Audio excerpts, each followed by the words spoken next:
Hello guys, welcome to the knowledge domain, the concept of life sensation by technology. Life on Earth is subject to a relentless onslaught of destructive forces, which is originated both internal and the external environment of an organism. Radiation breaks down the DNA. There are various chemicals, they bring structural alternations of nucleotide bases. Ultraviolet radiation results in the pyramid in covalent bonds, and the absorption of the thermal energy splits adenine and guanine from the pentose sugars of the DNA. So if these errors in the DNA will be carried away and will be let on, then the warm-blooded animal will lose 10,000 bases per day. Results in malignant transformation, like cancer-producing alkylating agent, also for the malignant transformation, as well as the aging.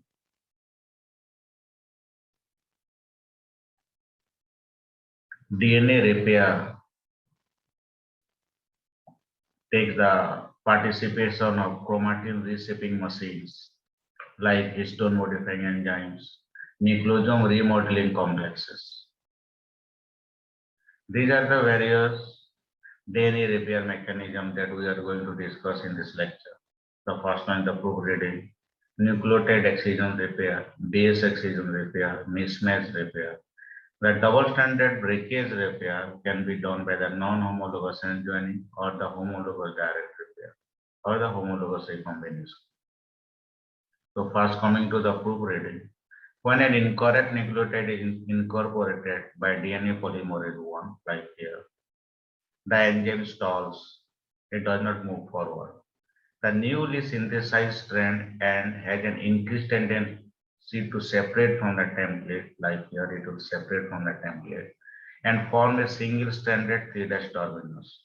So this is 3' terminus and it is forming a single stranded 3' terminus. And it is bind to the 3'5' exonuclease active site.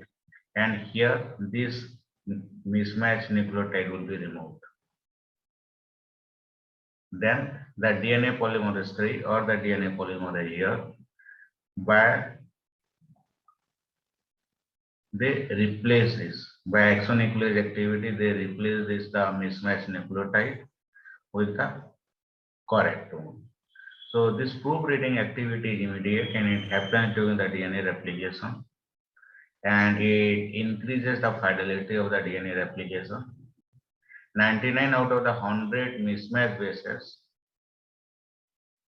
can be corrected by this proofread mechanism so that they increase the fidelity to about 10 to the 7 to 10 to the 8 times.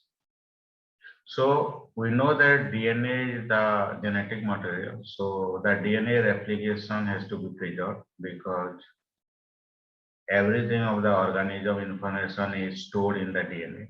And this nucleotide sequence preservation is maintained by accurate nucleotide selection, immediate proofreading, and the post-replicative mismatch repair. This maintains the fidelity of the DNA replication, and post-replicative mismatch repair maintain the integrity of the DNA.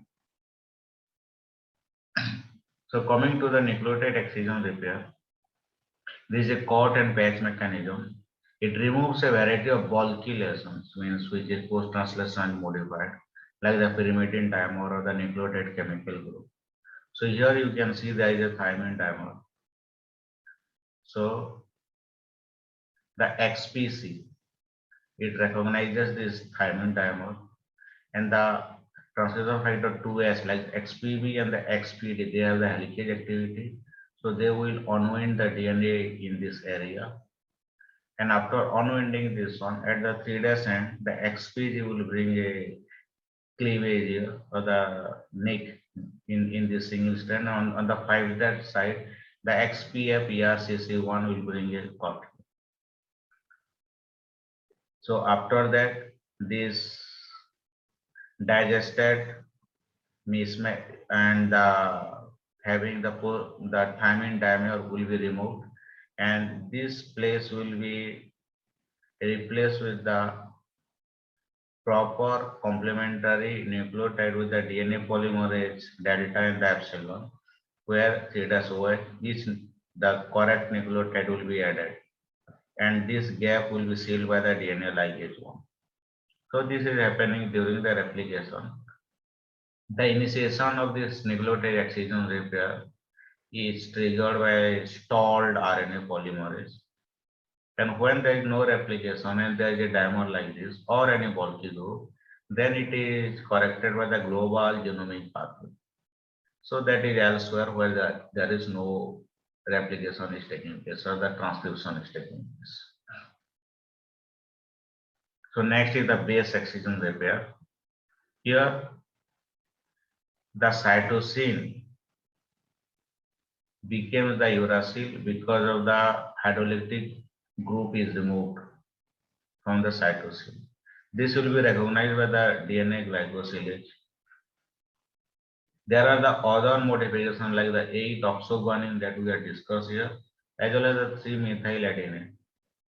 Because of this modification, there is an alteration in the structure and the binding of these nucleotide bases.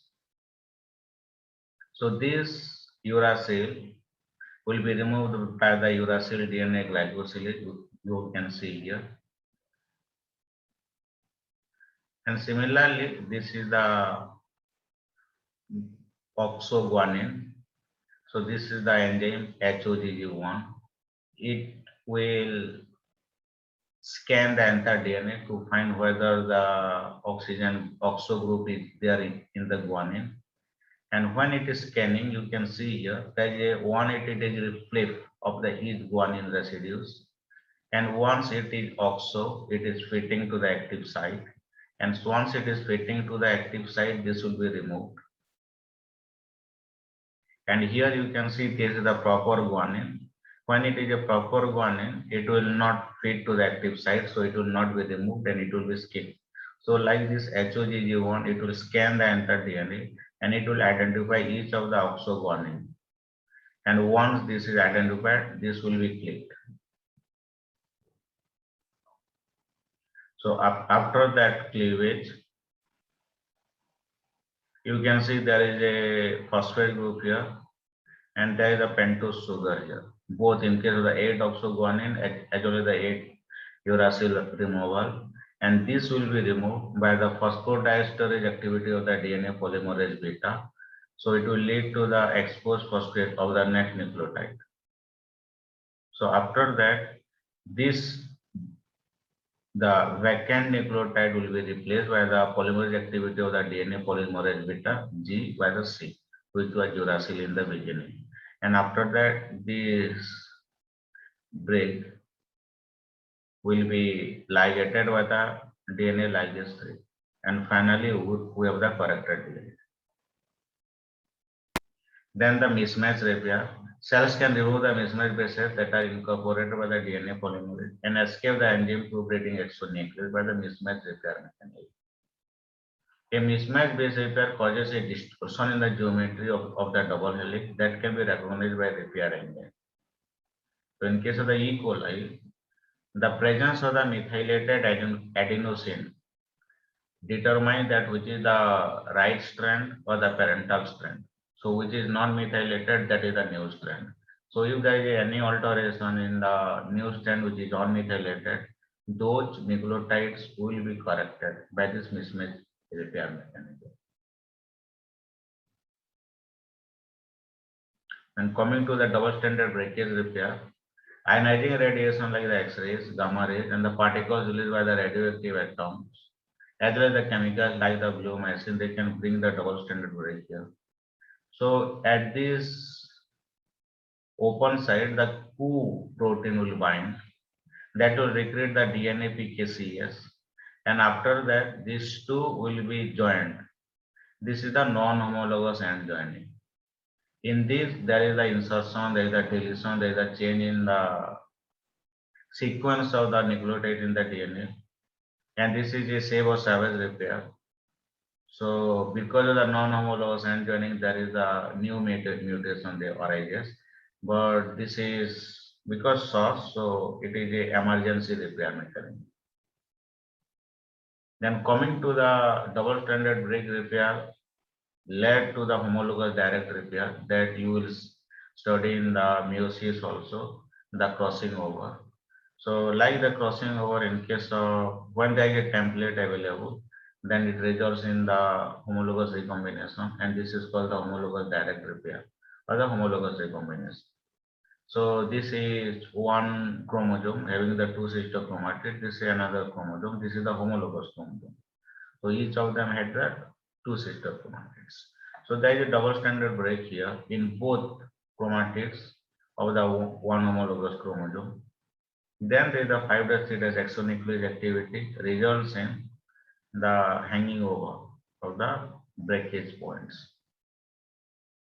So after that, this protein RAC results in the invasion of this one of the cut means DNA of a sister chromatid into the chromatid of a homologous chromosome, and this is done by the RAD51 protein in case of the eukaryote. This is in the prokaryote. So this invasion is there.